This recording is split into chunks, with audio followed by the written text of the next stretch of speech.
could be drawn in Wisconsin to be more fair.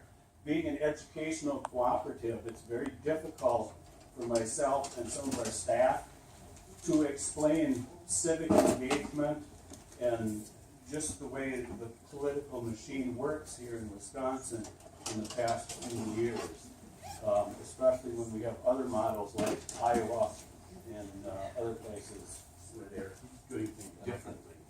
And that's all I have. Thank you.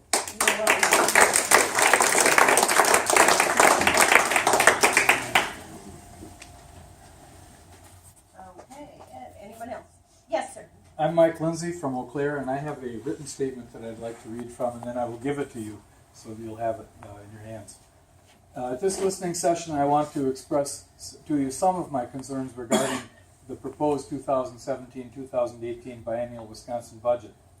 First, I'm very upset, angry even, about the strings attached to the governor's budget proposal offering a per-pupil increase in school funding. This increase is far from a restoration of the much larger amounts that have been previously reduced in the state's education budget, irrespective of any adjustments for inflation and irrespective of even greater consequences for school children and educators from those previous reductions. The proposed increase is, of course, conditional, and that's already been alluded to. There is a string attached which requires school districts to comply with the pension and health care savings legislated in the governor's notorious and onerous Act 10. School district employees would need to start paying about 12% of their health care premiums and about 6% of their pensions in order for school districts to receive the per-pupil increase. Failure by a district to comply punishes both educators and school children.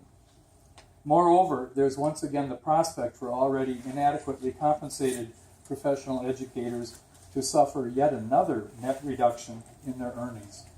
This has happened before, affecting not also the post-secondary level as well as the K-12 level. Another string attached relates to the proposed per-pupil budget increase applying to voucher schools, again, as was already referred to. I have long opposed the parasitical voucher schools siphoning off public school dollars for the potential of privatizing education for personal profiteering. I want to emphasize, though, that while I strongly support private schools, and I do, I more strongly oppose the privatization of education for personal profit. And I have some examples here that I won't read now to take up people's time. Wisconsin simply cannot afford to subsidize two school systems, one public and one private. And that's not even to get into the poor overall academic performance of voucher school pupils who do underperform public school pupils.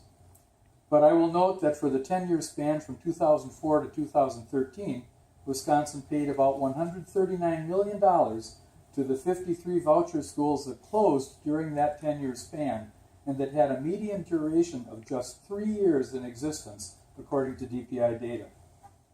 I have not seen any indication that the budget will require voucher school staff to subsidize their health care and pensions the way that the governor wants to require of public school teachers. This disparity would add yet another layer of inequity to the already inequitable treatment of public schools in relation to voucher schools, considering factors such as accountability and provision for special needs children, for example. Accordingly, I request that you oppose budgetary provisions that provide funds for voucher schools, just as you voted against the last biennial budget in July 2015. Conversely, I request that you support reallocating those funds to Wisconsin's public schools, and indeed, that you support increasing public school funding beyond the proposed allocation. Wisconsin's future will thank you, and I thank you.